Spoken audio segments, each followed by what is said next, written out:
Inc.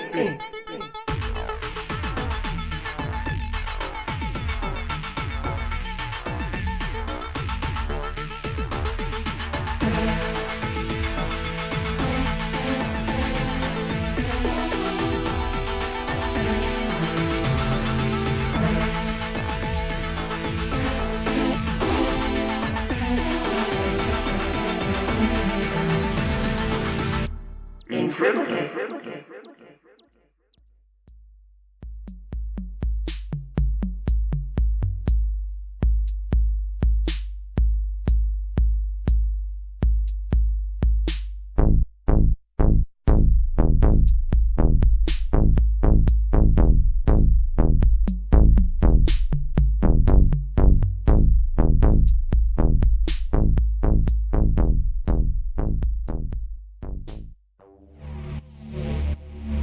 And as we come to the end of the weekly Ship Life Update, newly presented by Ardok Hawaiian's Porthole Sealant. Wow, that's one sealed porthole. We take a moment to recognize the list of workers who've spent exactly 1 single year on this ship.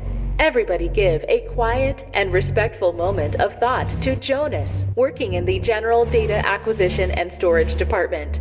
If you happen to pass Jonas in the hall, be sure to wish them a happy 1 year on this ship, and then immediately report them for being away from their station so they can be properly reprimanded.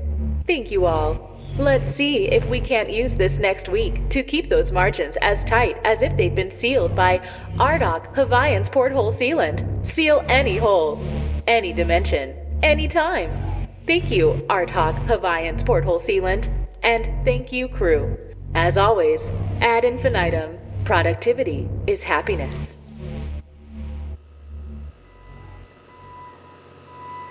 You made it! The big one. Literally the big 1.00. The first step on a centuries-long journey that will lead you all over the known universe and give you almost no chance to see it due to the fact that you're stuck down here with me. I'd give you a present, but it's against regulations, so your official chair is going to have to do in place of anything meaningful.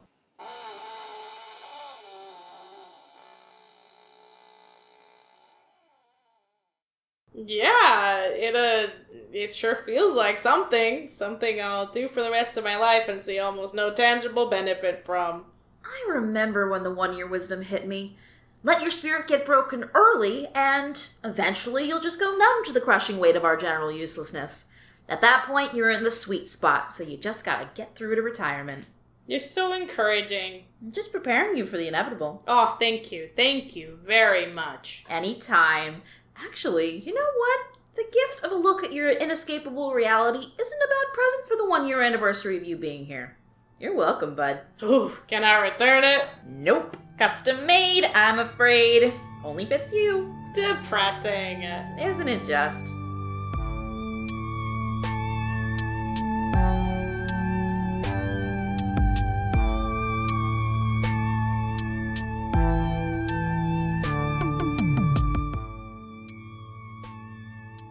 You know, I've been thinking about this a little bit. That is so rarely a good thing to hear. And since the first year is such a big deal and all... Nope, stop it right there. I was thinking that maybe you might grant me a small favor. Being polite isn't helping, still no. I was thinking that it would be neat if you'd take me through a couple of the entries of the extraneous but interesting folder. Nothing too long, just a couple that you really like. And why would I do that? Well, if you didn't want to do that, I could just talk you through all my feelings about being here for a year now, and what I think might happen in the future, and what I'd really like to have happen in the future, and probably some stuff about where I came from, really reminisce. That's what anniversaries like this really put me in the mood for, reminiscing.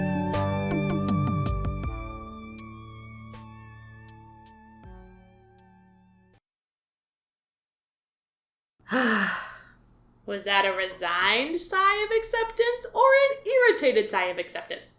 Either or, take your pick. So you'll do it?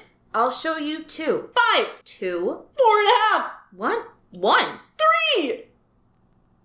3. Yes! That's called negotiation. It always ends up being 3 with this kind of stuff. Let's just agree to start there next time. Whatever you say, my generous and capable leader. Let's do it. Not now. Work now, stories later. But stories better than work. Jonas, everything better than work. But even better than stories is getting to make you wait for stories. So that's what we're gonna do. That's what I get out of this. Fine. On break then?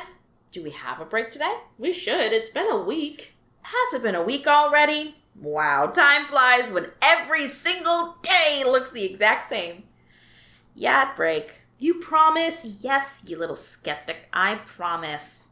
Now go enter some data, or move some data, or feed some data. Just go do something with data. All right, I'm going. Good. And don't do that thing where you work through half your break and you can only do one now. Jonas. I'm going. I'm not even here. Actually feed the data, Jonas. Don't pretend to feed it. Ah, fine. You're such a boss today. Every day, Jonas. Every day. How many times has this happened to you? I know I'm supposed to be giving my all to this ship, but I just find my mind cluttered with all these useless emotions and awful personal goals and aspirations. It just seems like there's no help for me and thousands like me suffering from a dangerous amount of independence with no chance of relief. No relief, Have you ever heard of a chemical lobotomy? Chemical lobotomy?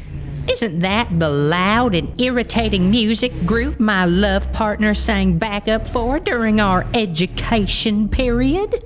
No, you misinformed consumer. It's the latest craze that's sweeping the universe, and it's coming to a starship near you.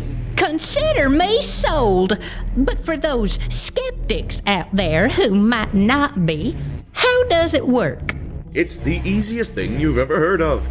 A small syringe with a wide bore needle is inserted harmlessly near the dorsal column. An incredibly basic solution is then injected directly into the parts of the nervous system that correspond to things like feelings, emotions, reluctance, boredom, self-worth, and many others. These troublesome areas are quickly and not entirely painlessly dissolved, and the patient is back to work, more productive than ever before, not to mention incredibly docile. My goodness, it's so easy. I feel like I could do it in my own waste removal location. Don't be an ignorant and terrible person now. You know as well as I do that procedures like this should only be performed by adequately trained medical staff that work with your personal starship's insurance company. Remember the golden rule. If an insurance company can't make money on it, it's not a real procedure. I'm sorry. All this individualism clouded my brain, and I must have forgotten. I had better book that appointment for as soon as possible. Yes, I think you should. And don't you think you should, listener? If anything enacted during this commercial medical broadcast struck a chord within you, book your appointment for a chemical lobotomy today. Remember, a life without pain, hope or joy, is only a phone call away. What are you waiting for?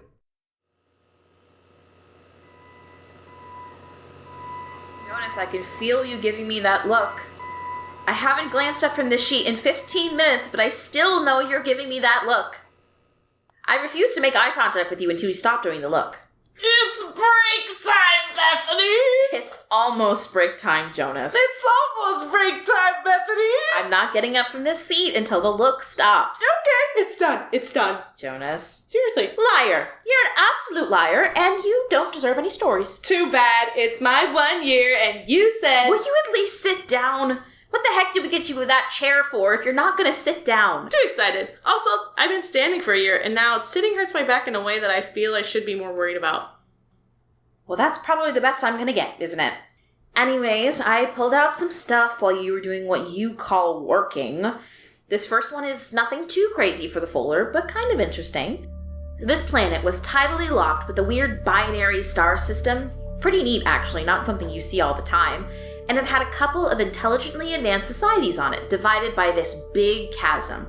We're talking deep, steep, wide, and with a lake beneath it that fed into a tunnel system that went on for miles. Huge whirlpools would just open up randomly and drag anything floating in the general area down into the tunnels. This thing wasn't getting crossed until there was some really advanced technology happening. It was rare for them to be able to find a spot to even make it down to the water. And long, too, stretching deep into the daylight side of the planet, and the same into the night side, crossing almost perpendicularly through the twilight zone, which just so happened to be a perfect nest for two societies beginning to flourish. And let me guess, 2 civilizations on either side of this big trench. They didn't like each other? That's an oddly pessimistic take from you, Jonas. I've been taught by you for a year. Am I right? Yes, and no. It kind of flipped back and forth depending on who was in power at the time on each side, and who had done what last, and when, and all that nonsense. Not the point. Were they the same species? At one time, divergent evolution, chasm was created by a huge seismic event in the planet's past, split one species into 2 separate locations. Nature took it from there. So really similar. Genetically very similar, but they expressed it differently enough that they wouldn't know it. Hadn't put the pieces together on the whole genetics thing yet. Okay, I gotcha. They were fascinated with each other. Never really gave a sign to each other about it, but the 2 groups knew about each other, and that's just about all they thought about. That's a little hyperbolic, of course, but honestly not too far off. Technologically, they were in that weird area where they didn't have good enough resources to make enough informed decisions, so there were a lot of theories about who these others were, and why they were, and what the chasm was, and all that sort of stuff. Sounds spiritual. Oh, super spiritual. Like, almost every temple that these groups built had a scholar or a scientist in residence to further research the others. Most were pretty peaceful, too, on account of both groups living in this handy little oasis where the weather didn't change much, so life was fairly stable. Each group just sort of cast the other group as gods, said their polite thank yous for the good weather and the fungus farming and things of that nature, and got on with life.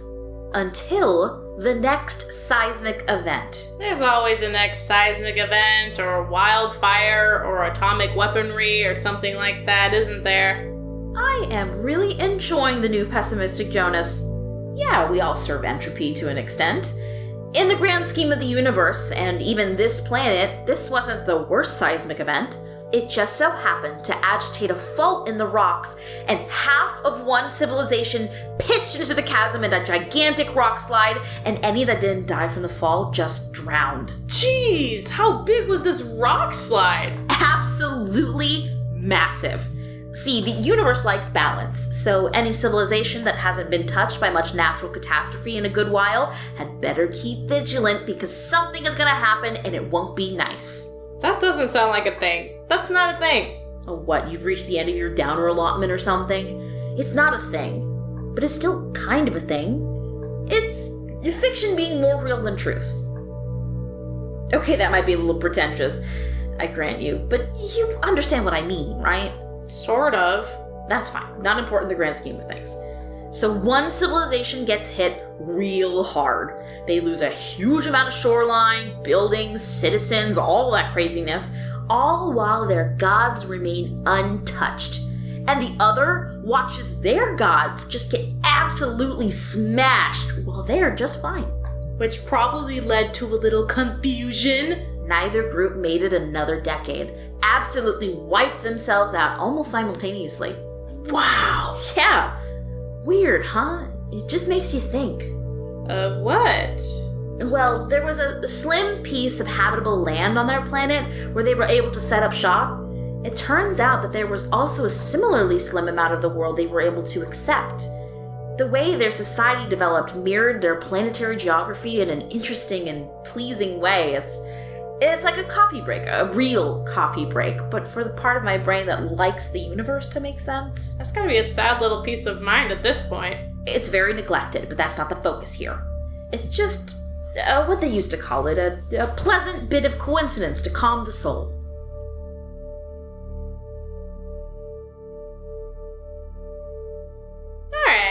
I think I get it. A little bit, anyway. That's more spiritual than you usually get. Well, I was a few hundred years younger. You get older and you get more bitter. It's still there, it just doesn't make as much sense to me as it used to. You mean the spirituality? Yeah, but that's not all of it. Anyway, 2 of 3 now. This next one's a little different. Go for it. Fairly normal star system. Their star was just a couple dozen million years from going big and red, so on the older side, definitely. It's actually kind of neat. The habitable zone aligned with the 8th planet out, and the first 5 were these really wild gas giants, and they were all lined up so they happened to transit the star and make all these funky patterns. The beings I'm talking about actually had a whole quasi-religion dedicated to how the patterns at the time of your birth affected your personality and all sorts of other stuff that never seemed to truly die, no matter how scientifically literate the populace is. Sounds funky. It was definitely very funky. A very funky planet with a very weird sport. Okay, now I'm interested. Crazy violence? Insane field of play? Unimaginable brains or bronze required to survive? Microtransactions? Absolutely not. Their most popular and least favorite sport... Hang on. You heard me. Their most popular and least favorite sport on a planetary scale was the sport of embarrassment. That's anticlimactic. Oh, you're not impressed? Not really. This species was emotional to a degree that it truly affected them physically. You know we're affected physically too. Tentacles go all really still and group into pairs of 2 when you're anxious, or your dorsal coloration varies when you're excited. Well, yeah, but... Well, these creatures had that to the extreme. Did you ever accidentally expel waste in class when you were being educated? Yeah, once. Me too. A couple times. Embarrassing, right? Yeah. But you got over it. Of course. Besides the ever-present nightmares. They don't get over it. Single greatest cause of fatalities while the species was between its infantile and its mating age stages? Expelling gas inopportunely. Not even waste, just gas. Second, calling their educational supervisor caregiver. Third, a combination of bodily fluid issues, mistaking social cues in a disastrous way, and accidentally saying the word organism as orgasm. Excuse me? Oh yeah, this goes so much further than you even know. But, one more thing. Amazingly, with all that nonsense going on, they have no concept of secondary or vicarious embarrassment. Very sympathetic, not empathetic, which just doesn't trigger their embarrassment reflex. An adapted biological defense mechanism is my guess. I don't know how they might have developed otherwise. So when you're saying that they play the sport of embarrassment... It's their version of insane violence. It's purposeful, emotional blood sport. And it is, as far as I've seen, completely original to their species. The athletes have a certain window of time, a few weeks or so, when they can be accosted by other players in potentially embarrassing ways. Exact rules differ depending on the league, just how far you can go, who all can be involved, things like that. But that's so wide open. I mean, you could do anything. Yeah, but that's most sports. Within the rules, you can kind of do anything. But embarrassing things. What I'm saying is embarrassment doesn't just stay for that one moment. It builds up over time, too, so... Okay, I think I might be interested in this. It's pretty nuts. I had just never seen anything like that made into a sport or a game before. Not in an organized way like that. Have you since? Yes and no. Not the exact same thing, obviously, but the more you're around, the more you see. Different species play in different ways, and that's how it's always worked. There's just something very neat about the emotional and the physical being so tightly tied together in this case. I don't know.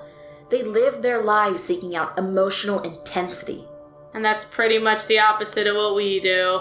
Yeah. Which isn't bad, obviously. It's fine. Different species do different things. It's just... Just what?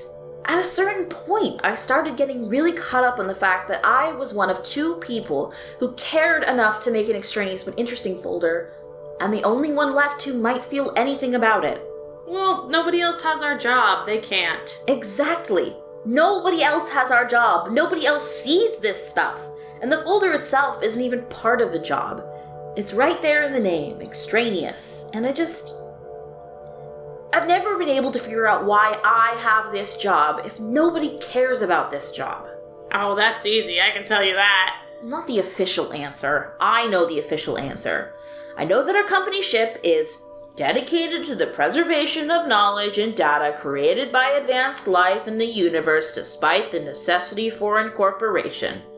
But it's all lip service. Who really cares enough to make a stink if the ship doesn't scan every bit of data? It's all just planet-born hippies. You know how they are. So I have to work myself to death every day to appease vaguely powerful people half a universe away from us? How is that fair? Don't answer that. Look, people that don't do a job always want to tell people they're doing a job how to do that job. And nobody with a job ever wants to be told how to do a job by someone who doesn't also do that job. There's a whole branch of modern bureaucratic philosophy that tries to reconcile the two states of being, but the suicide rate for bureaucratic philosophers is something like 6 times the average for most other positions.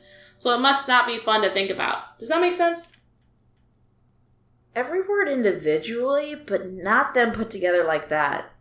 You're doing that smart Jonas thing again. I'm saying that people don't want you to do your job well. People want to tell you to do your job well. And they're going to do that whether or not you're already doing your job well. So you might as well just do what you were going to do anyways. I don't like it when you're right. Why do people keep saying that to me? Attention, any and all caregivers using our refurbished airlock daycare system. Your children have just been accidentally evacuated into the cold darkness of space. If they have any material goods that did not get accidentally evacuated along with them, they must be picked up by the end of the day, or else they will become the property of the Sufficient Caregivers Incorporated, and most likely sold to pay legal representation to navigate the aftermath of this unfortunate oversight.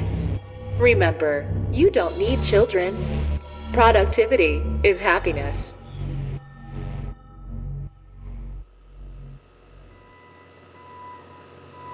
Jonas, if I'm honest, this hasn't been the wonderful walk down memory lane that you seem to think it would be. What? Come on. We're really starting to actually get to talk. I know, that was never part of the deal. It's a bonus. For who? 50% of us. That's almost a majority. Isn't that enough? Not unless I'm a part of the 50. And look at that! I'm not. Fine. No more depth, no more emotional whatever, none of that. I just want the last story. And then this can be done. Well, yeah, work. You can't do this forever. And let's all take a good second to be grateful for that, why don't we? You are just in a mood today, you know that? That sounds like depth and possibly emotional whatever to me. No, just filling the silence. Please, by all means. Okay. So the last one was actually a point in contention when it was added to the folder. And I have chosen to share it with you anyways, because I am apparently a glutton for punishment. But, Jonas, we're not going to do this thing where we use the story as a jumping off point for discussion about my psyche, or about the universe, or about how your tentacles itch sometimes when you get sad. They don't itch. I don't care. They just tingle a bit. Jonas. Agreed. Please, proceed. Indeed. With speed. Jonas. Sorry, your forgiveness. I plead. Whatever this is, I don't deserve it. Anyways, the last story, maybe forever, definitely for today. There was a planet. Civilization class of roughly 18 or so, very temperate planet, safe galactic neighborhood, great place for a species to grow up, just picturesque. They were just beginning to reach that point where they understood that their art was giving them a window into their collective unconsciousness, and a cultural revolution of sorts was beginning to take place. In many ways, it was, well, not a utopia, but maybe utopia adjacent? It was darn close, closer than most species get, especially at that age in civilization class. Environment was protected, art was valued, education was encouraged and supported, and all of this was orchestrated under the protection of a global government, led by the ever-so-rare benevolent dictatorship turned monarchy. Sounds lovely. Yeah, that's me saying picturesque. Do you mind? Thank you. Now, this cultural revolution, people were putting a lot of stock in art. Art was seen almost as an extension of science, probing the natural unconscious mind into action through instinctual creative behavior refined by time and culture. You get where I'm going. Their most popular medium for art was writing. Really? Look, I said utopia adjacent. They didn't make all the right choices, so yeah, the dummies picked writing. They called it something like the art within the words, or the beauty inside the letters, or, I don't know, sentences that make me feel all tingly or something. I don't know, that's not the point. That's just background. The point is, people really were into art, and they liked writing best. Not all of them, of course, but just, generally. And of all the writers, their favorite was this total hermit who lived alone, didn't talk to anybody, said she had an alien son, crazy stuff. This hermit wrote the most beautiful, insightful, heart-wrenching fictional short stories that you've ever heard. She was able to capture the essence of the darkest parts of what it meant to be alive in an unfeeling universe and present them in such a way that others were able to accept pieces of themselves that they had ignored or even hated previously. A short story collection from this hermit was as good as 5 years of therapy. Seriously? They did not have good therapists. So this author had a new book coming out, counting pre-orders and day of purchases. Over 82% of the planet had read a copy of that book within 2 days of its release. Sounds like a healthy world. You'd think so. But, unfortunately, through a random combination of alignment mishaps and unfortunate typos from the publishing company, it seemed like she was implying that the ritual murder of people you care for was the true essence of love. I'm gonna guess that didn't end well? Most people didn't last through the end of the week. They really all the people they loved. No, some fought back, but you have to understand, they were very convincing typos. Wow, wow. Complete bloodbath. Shame, too. That species really had a chance to make it big. All that happened nearly 3,000 years before we incorporated the planet. I think the species lasted another couple hundred, but they faded out pretty quick. Not surprising. Yeah, it was probably kind of a depressing place to live.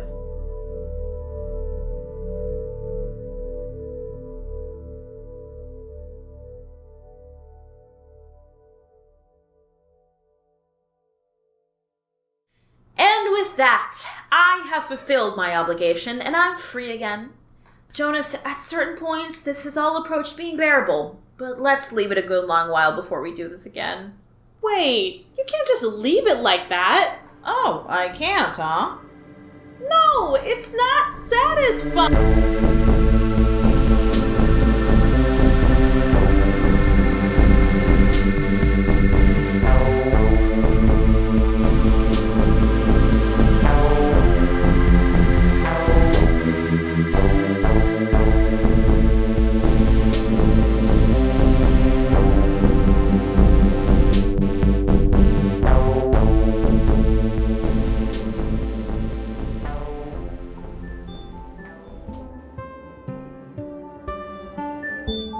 Ink is written, produced, and edited by Monte D, Monteleagre and Alexander Wolfe. Hi, my name is Allyson Levine, and I voice the character of Bethany. Hello, my name is Raimy Washington, and I voice the character of Jonas. Hi, I'm Guthrie Knueven, and this episode I played Deep Speaker. Hi, my name is Joe Hanson, and in this episode I played High Speaker. Hello, my name's Ellis MacMillan, and I voice the Robo-Archivist. And I'm Leah Cardenas. I read the ship announcements as well as the credits. Find us online at inkthepodcast.buzzsprout.com for links to all our social media, or connect with us directly at Ink the Podcast. That's at INC the Podcast. All lowercase, all one word, all the time. As a fledgling show attempting to lift off, we're not above asking you for a little help in spreading the word. Ratings and reviews on whatever platform you consume content on helps feed the algorithmic beasts that control all our lives from behind the shadows. And if you're far too unplugged from the system for that, word of mouth has always been a wonderfully organic way to build a community. And we'd be delighted to be the latest podcast you tell people to listen to, knowing full well that most of them never will. One must imagine Sisyphus happy after all. Inc. is a production of Wolf Mountain Workshop. Happiness is productivity. Sunny Bassett, eat a biscuit, sunny Bassett, eat a biscuit, sunny Bassett, eat a biscuit.